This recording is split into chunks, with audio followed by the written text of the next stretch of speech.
How to Start a Revolution. Entire books have been written about the causes of the American Revolution. You'll be glad to know that this isn't one of them, but you really should understand how the whole thing got started. After all, if you ever find yourself ruled by someone like King George, you'll want to know what to do. So here's a quick step-by-step guide to starting a revolution. Step 1. Kick out the French. Let's pick up the action in 1750. Britain, France, and Spain had carved up North America into massive empires. As you can see on the map below, you'd think they'd be satisfied, right?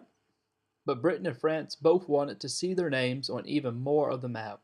Let's face it, they both wanted the whole map. It didn't bother them that most of the land actually belonged to Native Americans. To Britain and France, they seemed like good reasons to fight a war. You can call it the French and Indian War or the 7 Years' War. Either way, the British won. Britain took over most of France's land in North America. For Britain, this was the good news. Step 2. Tax the colonists. Here's the bad news. War is really expensive. The British were left with a mountain of debt, and now they had to keep 10,000 soldiers in North America to protect all their new land. That's not cheap. The British Prime Minister, George Grenville, started thinking of ways to raise some quick cash. You can guess the idea he came up with, can't you? That's right, he decided to tax the British colonists. Grenville really felt that the 13 colonies owed Britain the money. As he put it, the nation was running itself into an immense debt to give them protection, and now they are called upon to contribute a small share towards the public expense. Grenville's plan was called the Stamp Act. When colonists signed any legal documents or bought paper goods like newspapers, books, or even playing cards, they would have to buy stamps too. The stamps show that you had paid the tax. A new member of Parliament warned that the Stamp Act might spark protests in the colonies. But young King George III, he was 22, liked the idea. He didn't expect any problems. Step 3. Hang the taxman. King George never did understand Americans. No one likes a tax increase, no matter what the reasons. Besides, the 13 colonies had been pretty much governing themselves for years, and self-government obviously included coming up with your own taxes. So colonists started shouting a slogan, "No taxation without representation."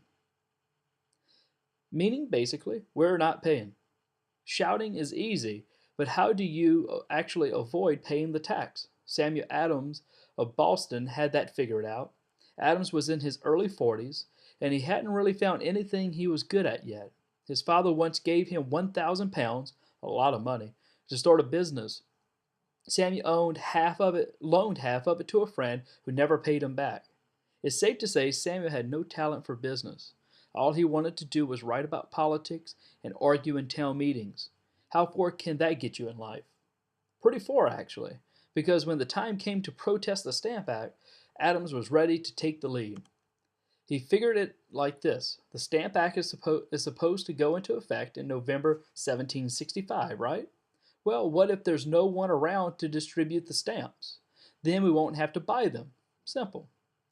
The job of distributing the stamps in Boston belonged to a man named Andrew Oliver. When Oliver woke up one morning in August, he was informed that a full-size Andrew Oliver doll was hanging from an elm tree in town. Pinned to the doll was a nice poem. What greater joy did New England see than a stamp man hanging on a tree? See picture below. It got worse. That night, a crowd of Bostonians, yelling about taxes, cut down the doll and carried it to Oliver's house. They chopped off its head and set it on fire. Then they started breaking Oliver's windows. As you can imagine, Andrew Oliver found this whole experience fairly frightening. He wasn't so eager to start giving out the stamps in Boston. That was exactly how Adams had planned it. Similar scenes took place all over the 13 colonies. Calling themselves Sons of Liberty, protesters gave plenty of stamp agents the Andrew Oliver treatment. The agents quit as fast as they could. Can you blame them? So when the tax went into effect, there was no one around to collect it. Step 4. Try again. Back in Britain, the British government was forced to face a painful fact. There was no money in the Stamp Act deal. Parliament voted to repeal, to get rid of it, to get rid of the tax. King George reluctantly approved this decision. Colonists celebrated the news with feasts and dances.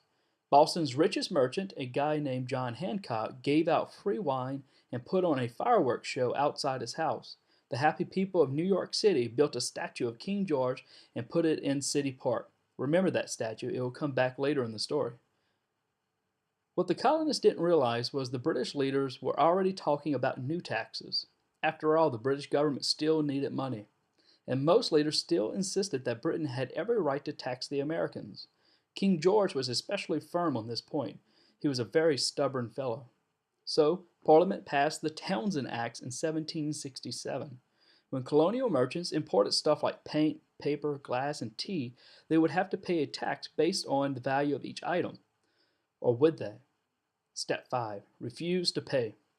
Rather than pay the new taxes, colonists started boycotting, refusing to buy British imports. Women were the driving force behind these boycotts. Hannah Griffiths of Pennsylvania expressed the determination of many colonial women in a poem. Stand firmly resolved and bid Grenville to see that rather than freedom we'll port with our tea. And well, as we love the dear drought when a dry, as American patriots our taste we deny. John Hancock found another way to get around paying taxes. Hancock simply snuck his goods past the tax collectors. He knew that smuggling was illegal, but he didn't feel too guilty about it. To Hancock, smuggling seemed like a fair response to an unfair law. Of course, the British wanted to stop smugglers like Hancock, but you have to remember, colonists really hated these taxes, so any British officials who tried too hard to collect taxes were taking a serious risk. Think of poor John Malcolm, for example. The British official was stripped to the waist, smeared with hot tar, and covered with feathers from a pillow. Then he was pulled through Boston in a cart, just to make the humiliation complete. What was the worst thing about getting tarred and feathered? Malcolm said the most painful part was trying to rip the tar off his burned body. He mailed a box of his tar and feathers, with bits of his own skin still attached, to the British government in London. They sympathized. They sent him money. Hannah Griffiths. Then, in the spring of 1768, Hancock's ship Liberty, full of smuggled wine from France, was seized by tax agents in Boston. Furious members of the Sons of Liberty gathered at the docks where Sam Adams was heard shouting, "If you are men, behave like men. Let us take up arms immediately and be free." The Sons spent the night throwing stones at the tax collectors' houses. They even dragged a tax agent's boat out of the water and lit it on fire in front of John Hancock's house. The terrified taxmen escaped to an island in Boston Harbor. Step 6. Send in warships. King George did not appreciate this form of protest. The world's most powerful country can't have its government employees hiding on an island. It doesn't look good. It was time to get tough with the colonists. In the words of Frederick North, one of the king's favorite advisors, America must fear you before she can love you. Why not just repeal the Townshend taxes? I hope we shall never think of it, snapped North, till we see America prostrate, face down, at our feet. North was another guy who didn't understand Americans. In October 1768, British warships sailed into Boston Harbor under the command of General Thomas Gage. 1,000 British soldiers marched off the ships and paraded through town in the bright red coats, beating drums and dragging cannons. That should solve everything, right? Well, nothing too serious happened until March 1770. On March 2nd, a British soldier named Patrick Walker was looking for a little extra help in Boston. The soldiers were paid almost nothing. He stopped by Rope Walk, an outdoor workshop where ropes were made, and spoke with a rope maker named William Green. Green said, "Soldier, do you want work?" Walker replied, "Yes." Green said, "Well then, go clean my outhouse." Only Green didn't say outhouse. He used a word I can't print here. Walker was quite offended. He got a group of soldiers together and they attacked the rope makers with wooden clubs. The rope makers fought back with clubs of their own. It was an ugly scene. The point of the story is simple. The British soldiers and the people of Boston just weren't getting along, and it was easy to see why. The soldiers in town to enforce laws that made people furious, and people took their anger out on the soldiers. Did the soldiers deserve such hatred? Maybe not. Most were 17 and 18-year-old boys from poor families. This was the only job they could get, and they hated being in Boston just as much as the people hated having them.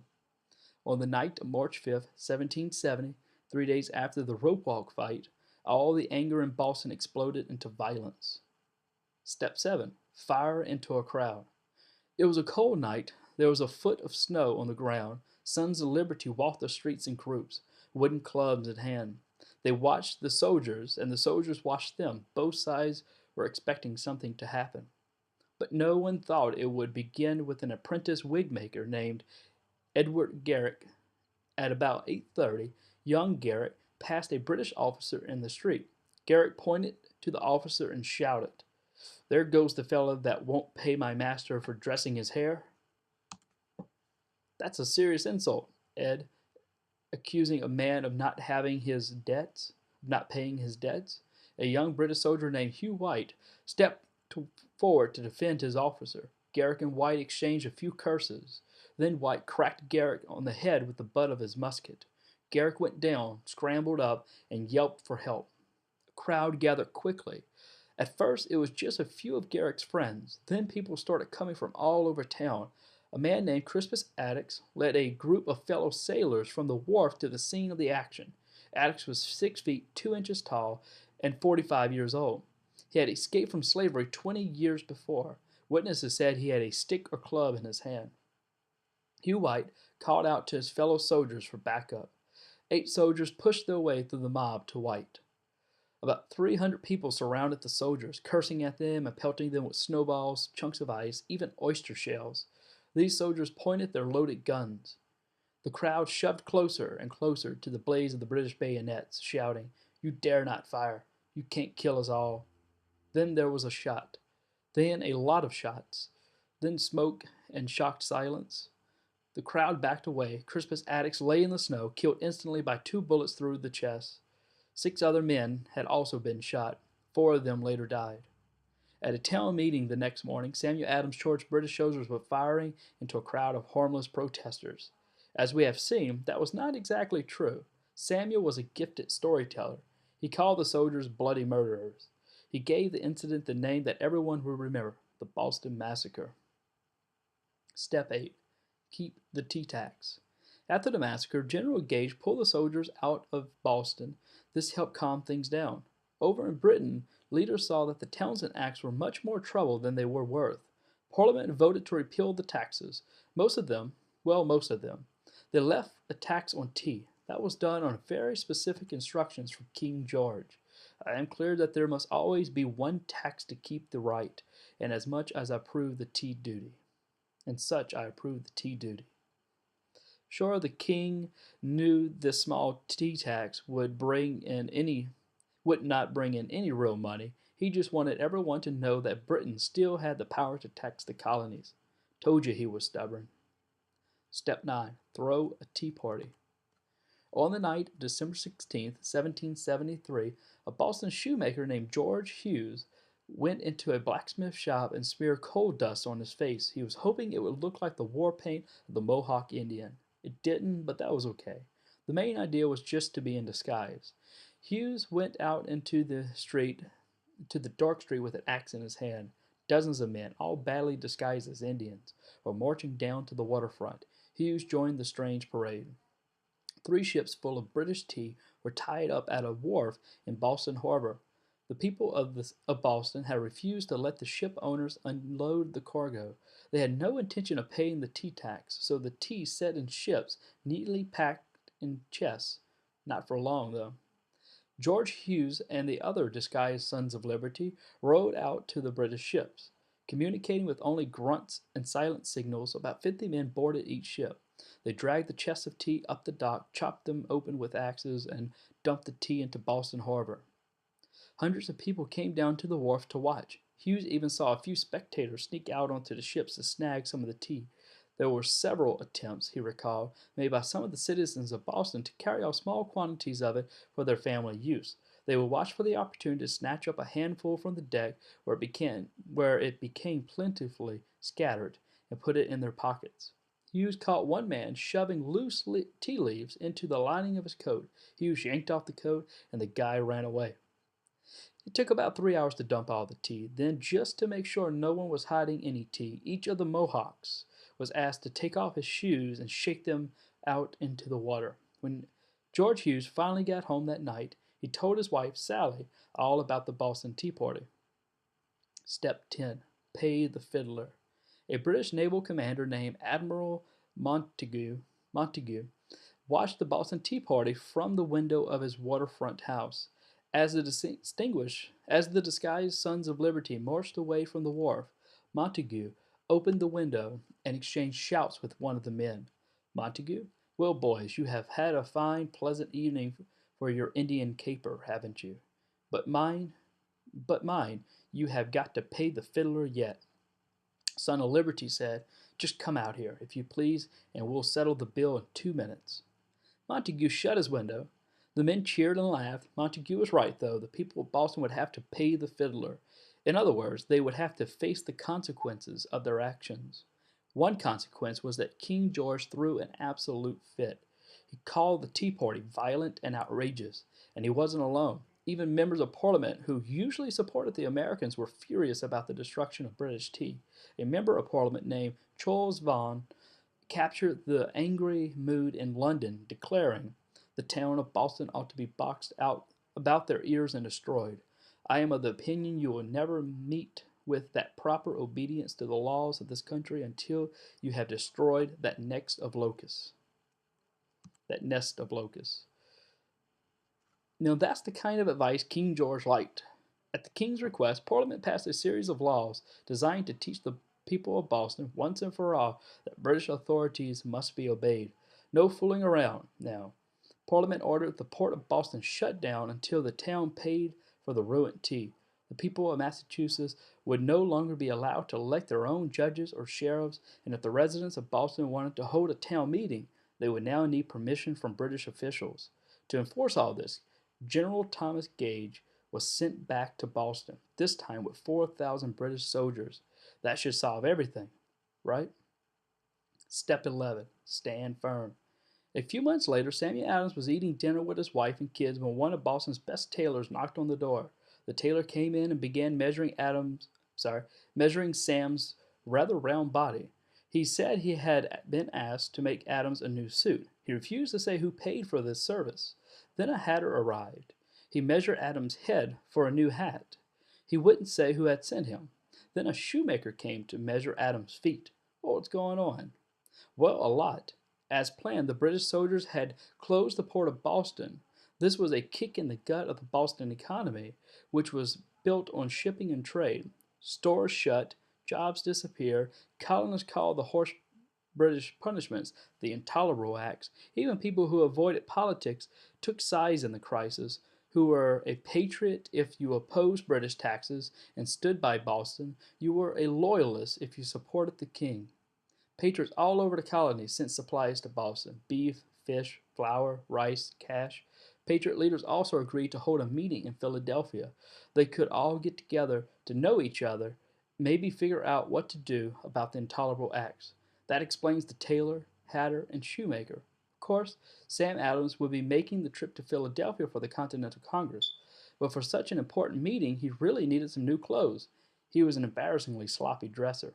For his friends hired the tailor and the others, and Sam Adams set off for Congress in a fancy new suit with gold buttons on the sleeves and silver buckles on his shoes. Next to him in the carriage sat his cousin, John Adams, well-known lawyer, patriot, and grump.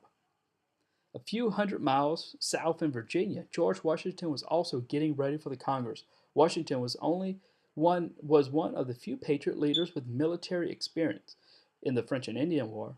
He had recently made news with a bold promise. If need be, I will raise 1,000 men, subsist them at my own expense, and march myself at their head for the relief of Boston. Patrick Henry and Edmund Pendleton, two more Virginia patriots stopped at Washington's place, and they all set out together for Philadelphia. And they rode off. As they rode off, a voice called out to them, "I hope you will all stand firm. I know George will." That was Martha Washington, George's wife, and while she urged courage, she also worried where this conflict might lead, saying, "I foresee consequences, dark days and darker nights." Step 12. Make speeches. The Continental Congress began in Philadelphia in early September 1774. There were a total of 56 delegates from 12 colonies. Georgia stayed home.